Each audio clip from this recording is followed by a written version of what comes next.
You're listening to Cottontail's podcast, part of the Silicon Valley Black Project, which produced the documentary film A Place at the Table about the Black pioneers of Silicon Valley.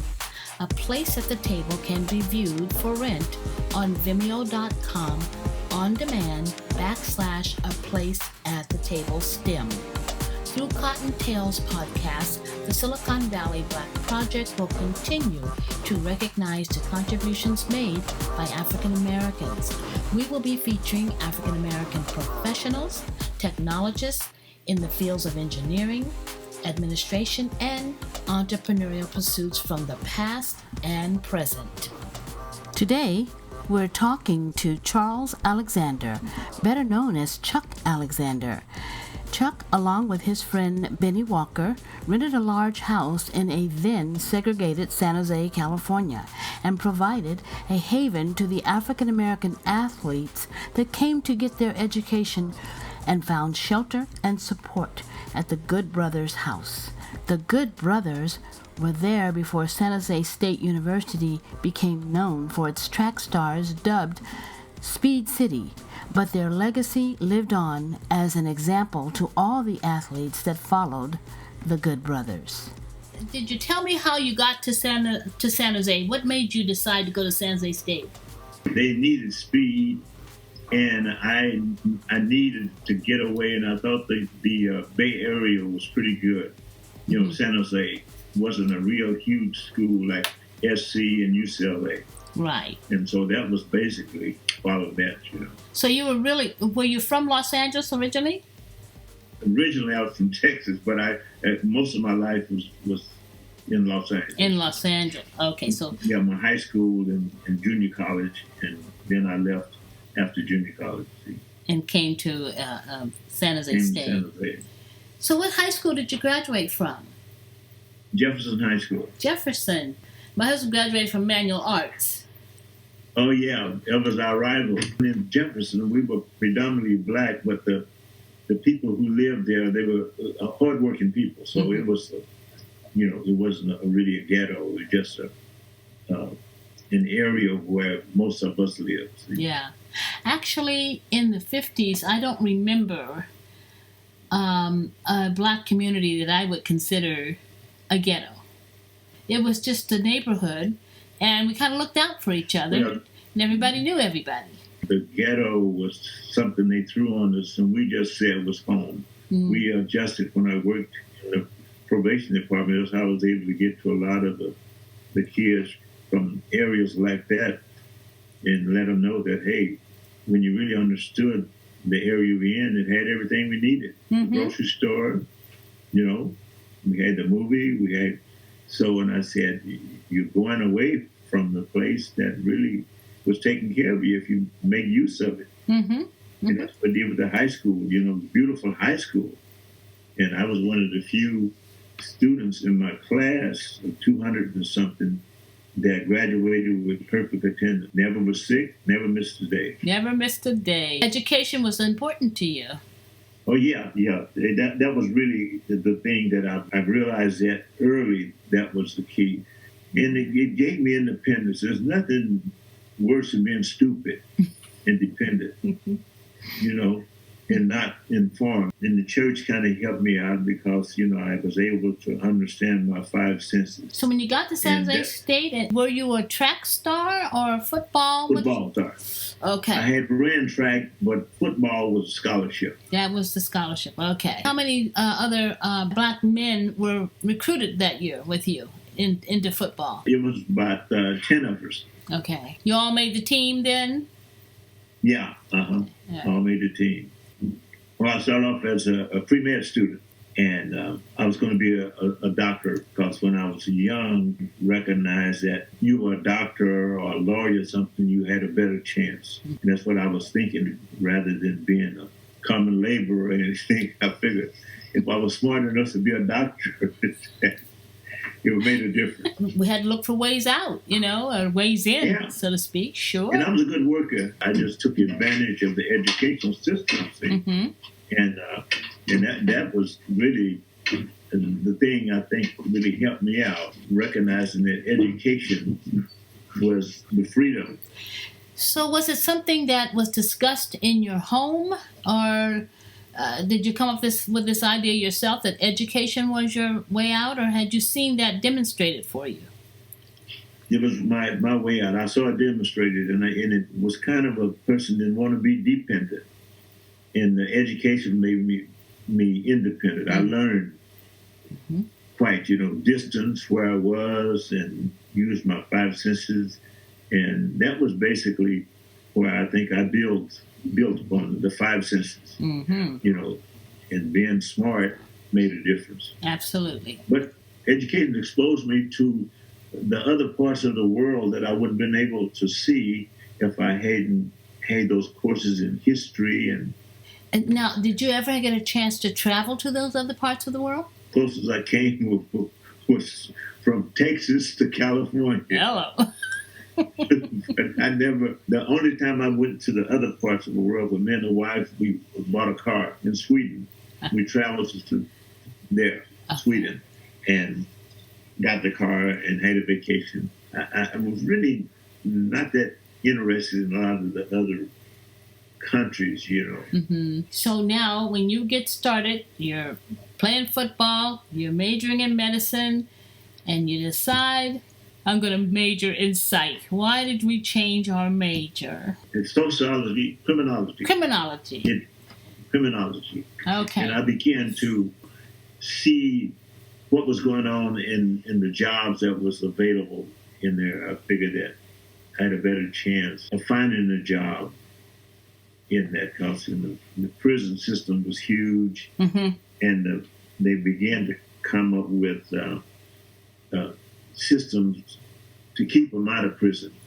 That's why I work with youth, because the pre-med, I had taken a lot of courses, but over my career in school, I ended up with a degree in leisure studies.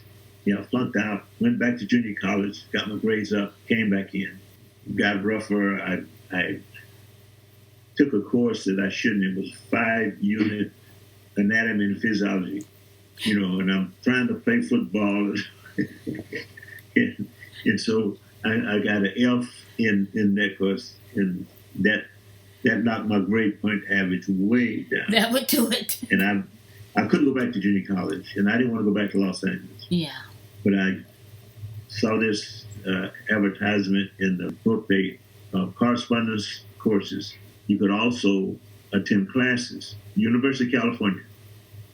So I took those courses, and that opened my eyes a lot more, because I took economics, I took sociology, I took child psychology, got fantastic grades in those courses. And that kind of got me on the right course to really put a more emphasis on the courses that I was taking. That made a lot more sense. So that helped you in probation? Yeah. I was taking abnormal psych. I was taking all the courses, human behavior, because you were dealing with behavior modification, see? And then with the physiology, the anatomy, it told me about the human body. So I had a pretty well-rounded... There's a book that's out. It's called Uninvited Neighbors. Have you heard of this book? Yeah, I think I met the guy. Like, I had the book. Yeah, Hubert Ruffin II. It features you quite a bit in this book as it pertains to the Good Brothers pad on 5th and John Street. Was that the original house, or did you move to St. John eventually? Did it start somewhere else? We moved. The original house was the one that the coach got me and my roommate on 10th Street. It was kind of far from the school. The African-American guys came in, didn't have a place to stay. And so that's how we began to, build from that. And Benny was the one that found the big mansion on 5th Street. The numbers began to increase of the African-American athletes coming in from Oakland, from the Bay Area, and from Pasadena. The coaches would send them over there because it was real segregated in Santa Fe. Yes. Until the Fair Housing Act, you couldn't rent a house, couldn't rent an apartment. Oh, yeah. None of that. So, but the good person who owned this mansion, he opened his heart and that's what we got. It was really a good move. Mm-hmm. And we really were still running tight, So the new ones that came in and didn't have a place to stay. So what I did was I got a lot of them this job working, they opened the jobs, cannery, good money. And so when the guys came in, you work at night, you sleep in the day. You work in the day, you sleep at night. And we were able to do that all summer and made all that money. Finally, things kind of broke open. But we had enough room at the Good Brothers house on Fifth Street to accumulate and absorb a lot of guys. Then some other places began to open up a little bit. The earlier guys who had been here before me from my high school, the guy named Orange and Herman Wyatt, they lived like a barn. They lived there. Mm-hmm. And so, and the other places were just bad. One of the places where my friend from Oakland, it was the house for that little shed, and he stayed in that shed.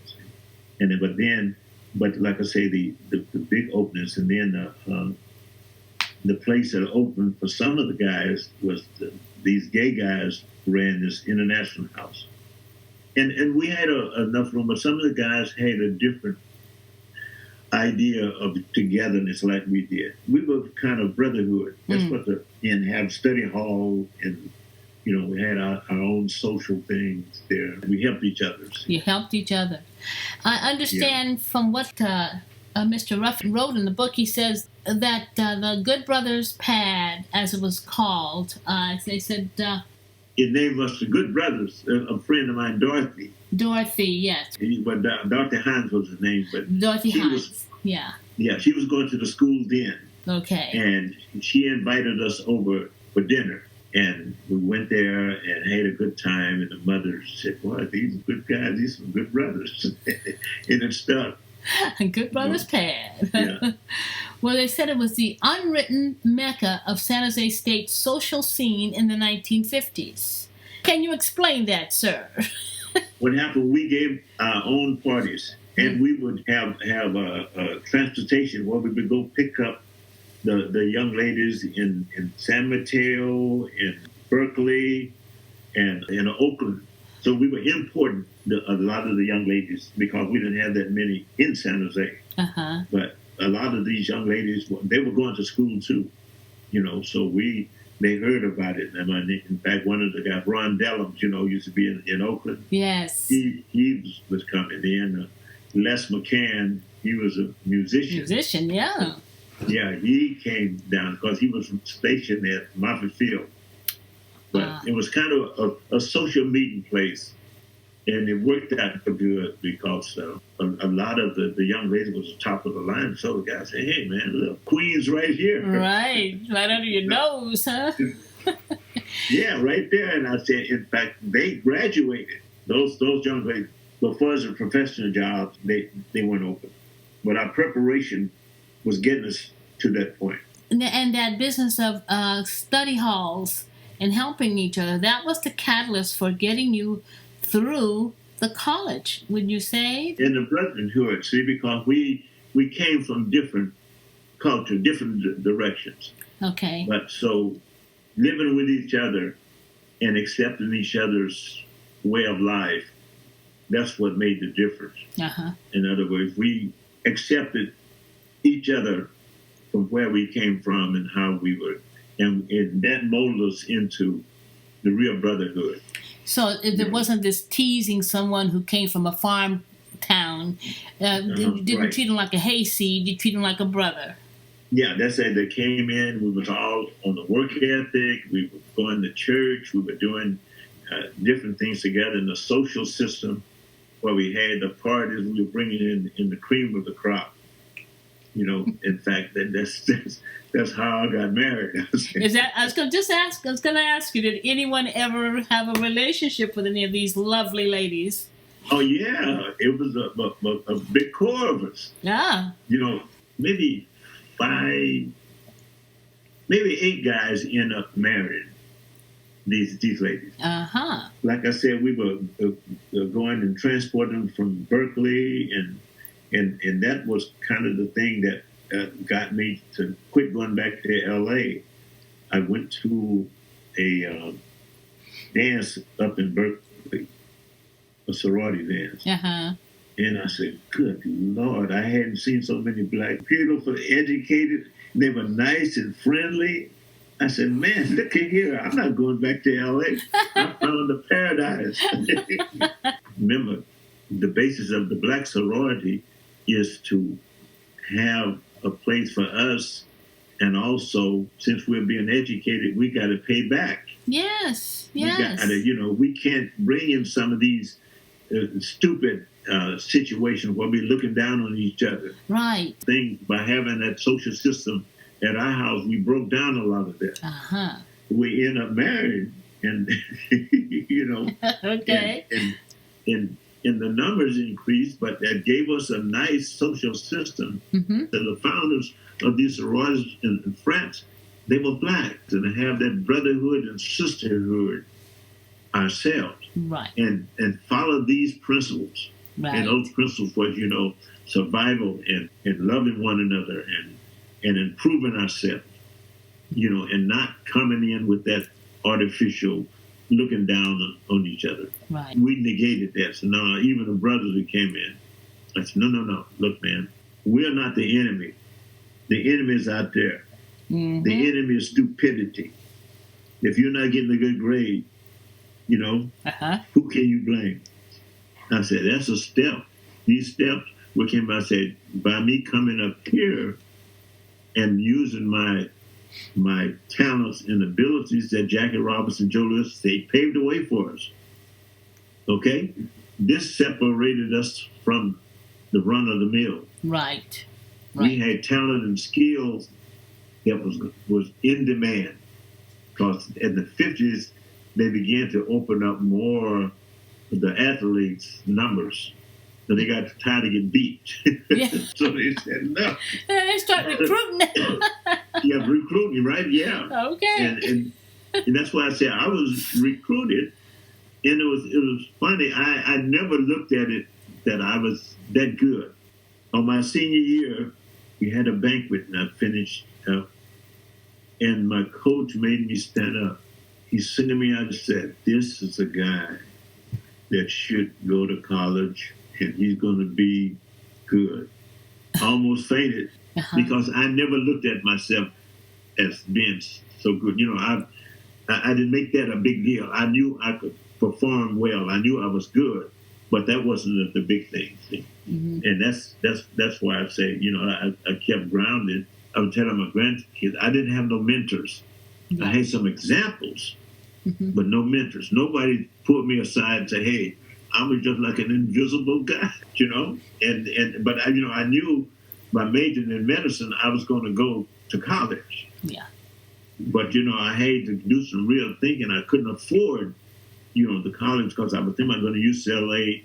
I began to realize, hey, the junior college, all the courses you would take going to UCLA, the first 2 years, you take them at junior college. Right. Okay? Mm-hmm. And they're free. It was free. When I picked the junior college, I said, if I go there, the scouts are looking at those schools better. Mm-hmm. And it paid off. I went there. Sure enough, I got better, is what I'm saying. So San Jose State was kind of a turning point for you. Because once I did my 2 years in junior college, then I wanted to finish and get a degree, and a bachelor's degree. See, so by getting a scholarship, things that I was doing was working out for me. So I understand. Did you have a relationship with Harry Edwards? Oh yeah, when he was there, he came later. Okay. We had already paved the way. And he put it on an international level because the guys that he was dealing with, they were the world class. Tommy Smith, Ray Norton, all these guys were world class. We had to move to that, but he was basically trying to get his education himself. Uh-huh. Uh-huh. So he was catching hell himself, see. So, he came from Fresno to San Jose State, but by that time we started to expand, and with the Good Brothers was trying to figure out what kind of jobs or what kind of profession we were going to go into. And, one of the guys ended up being the head coach at Arizona, track coach. So we began to penetrate the workforce. So did you build a strategy amongst yourself on how to get to these positions? See, the education made a difference, but another thing that made a difference was the explanation of the jobs you were interested in. Okay. That kind of deal, and some of them had ambitions anyway, like the one who really had it, they made it. Like my roommate, Joe Brown, ended up being a lawyer. Okay. Tom Broom ended up being a lawyer. The other guys have been coaches because, see, those jobs began to open up. We were more prepared, not only academically, So we took those courses that translated into being prepared for a job. One of the young men, they had kicked him out of his house because he couldn't pay the rent. His name was Jimmy Long. And I saw him walking down the street. I said, Jimmy, where you going? He said, man, they kicked me out of my house. I don't have a place to stay.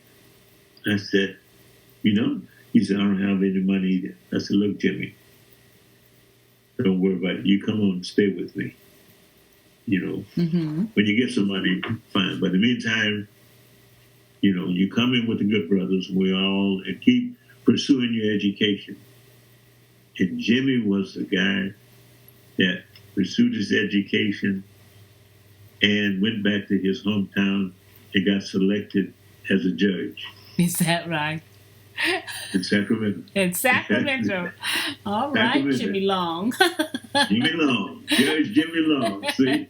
And, but he was in baseball. But it was a struggle. Like I say, that's one of the things where we helped out each other. Yeah. Well, let's face it. You had to be the first generation coming off of the farms in the Central Valley. Exactly. That's where Thomas Smith came from. Okay. Yeah, he came, and that's what I was saying. We were, our ancestors, they basically were in those type of areas, on the rural areas, agriculture, like in Stockton. Right. I couldn't starve in Stockton. I'd go when I was at Roosevelt, after school was over on Friday, tomato field was right across from it. Right across. I'd go over there. They were paying 25 cents a box for tomatoes. Right.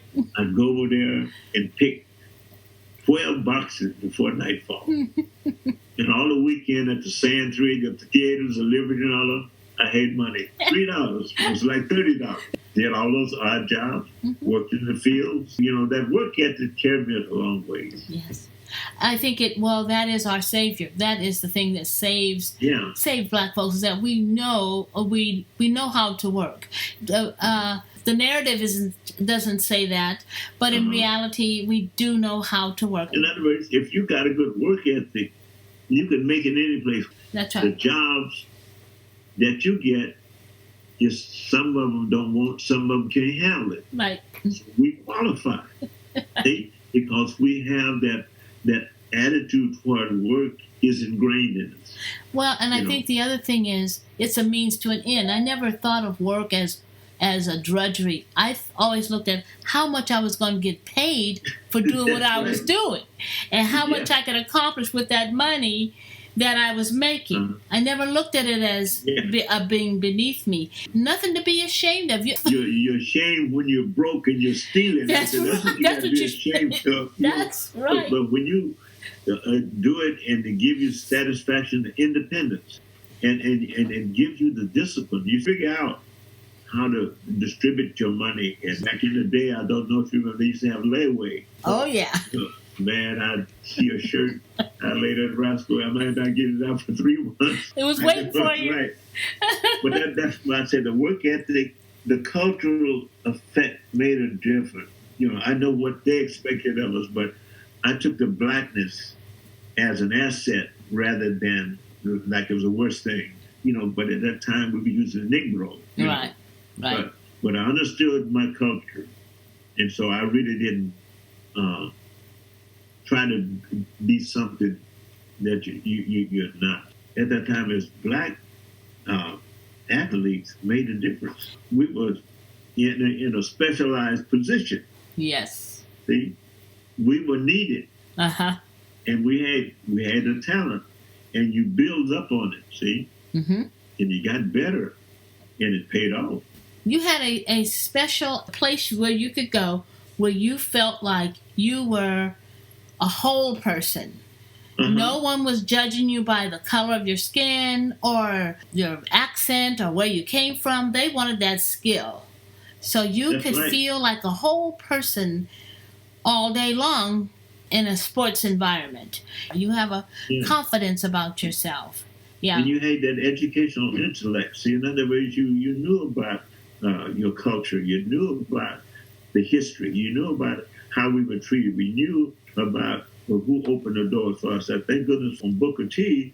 that they were laughing, but he was right. He was He right. said, and work hard. He was right, and Du Bois was right as Yeah. well. They were both right.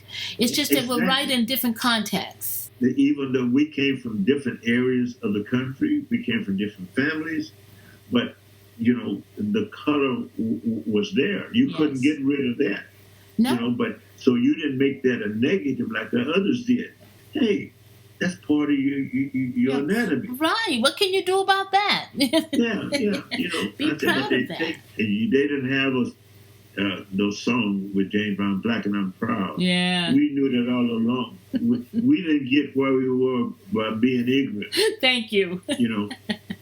We were fortunate with that education. I was glad I was independent. I didn't need nobody. I said, why did you get lost? I read the signs, stupid. Signs say east, west, north, south. Right. Okay. And I think with our education, it gave us a better understanding what was going on in society. Yes. My playing football was really secondary. The education was the primary. Yes. And so, but I knew that was going to be a future avenue for life, Mm-hmm. jobs, for making it in the world. You had a better understanding. Right. And I think that's what made the difference. Open the doors for you. We learned and we earned, Mm-hmm. and we kept our foundation. But staying humble, and I think that's what happened to a lot of us good brothers. Yeah. We were able to share that with other people on campus, who wasn't living with us. Mm-hmm. But with the social system, they would come to the parties. Well, you know. now, the United Black Students Association, that came in later, much later. Later, yeah. But wouldn't you say that the Good Brothers were kind of the catalyst for that, the kind of thinking that went on in the Good Brothers? But we made use of our talents and our education. And with the Good Brothers, we came in at a time when the civil rights movement was on the move. And that was the thing to me that really propelled us.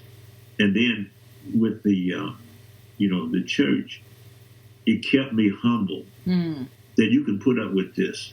We succeeded there, and others began to see our success. Mm-hmm. So that drew them to you? Yeah. One of my guys on the team, he said, would you come out and talk to these kids?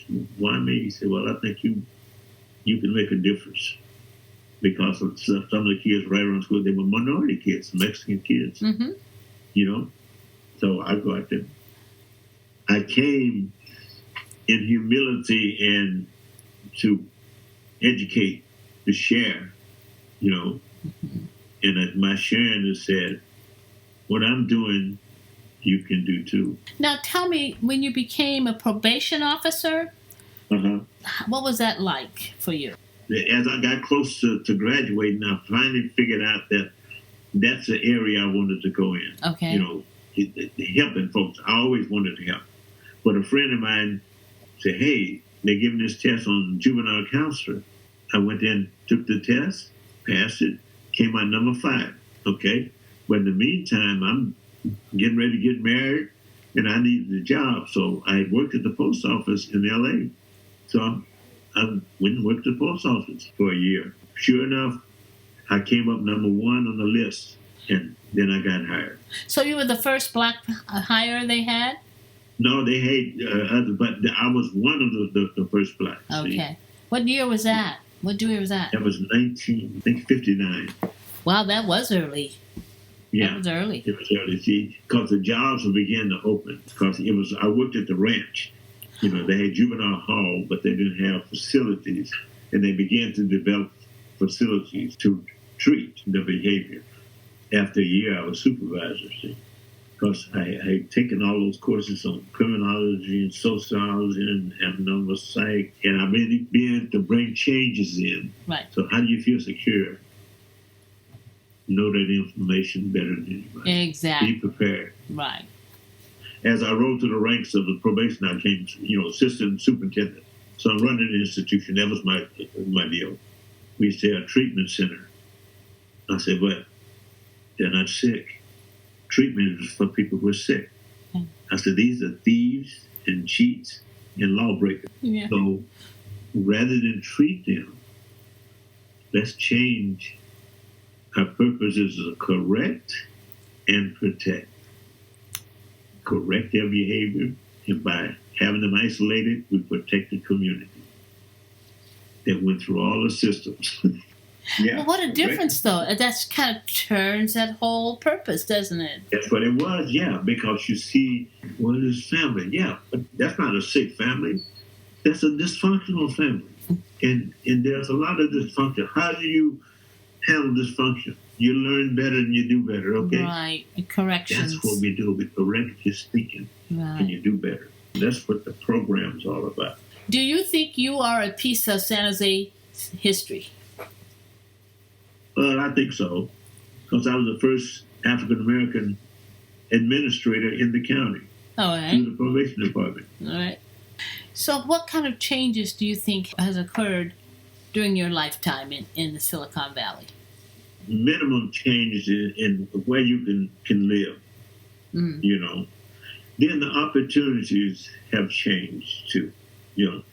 If you're pretty prepared, there's a lot of jobs you can go into. How did you get into photography? Or is that just a hobby, or did you... Oh, no, I learned it in high school. A friend of mine, good friend, his brother taught me. Okay. And I just decided to record history as I went along. I recorded my life. And as I got further in, then I realized that it was a good profession. Did all the things to be a business photographer. Could you say that you have a visual history of San Jose from the 60s on?